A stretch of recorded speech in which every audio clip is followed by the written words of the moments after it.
Ready হয়েছি, কেমন লাগছে একটু কমেন্ট করে জানাও। শীতের দিনের সাজটা একদম আলাদা আর গরমের দিনের সাজটা একদম আলাদা। তো কেমন লাগছে কমেন্ট করে জানাও। আমি যাচ্ছি আমার বোনের বাড়িতে, তো তোমরাও চলো আমার সঙ্গে। কোথায় যাচ্ছি?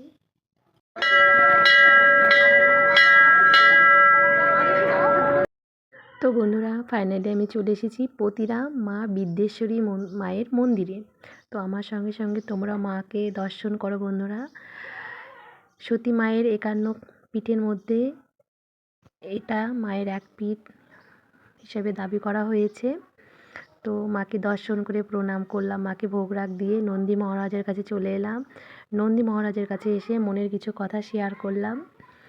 আর তোমরা দূর থেকে যারা দেখছো ভিডিওটা, তারাও নন্দী মহারাজকে মনের কিছু কথা বলো। নন্দী মহারাজ তোমাদের মনের সব আশা পূরণ করবে। মহাদেবকে দর্শন করলাম, কিন্তু কপালটা খারাপ বন্ধুরা। দেখো, এই যে যজ্ঞর যে স্থান, মায়ের হচ্ছে 3 দিন যজ্ঞ হয়। বড় দূর দূর থেকে বড় বড় ঋষি মহারাজরা আসে, এসে মায়ের এখানে যজ্ঞ হয়। খুব সুন্দর যজ্ঞ হয় বন্ধুরা, কিন্তু কপাল খারাপ হলে যা হয়।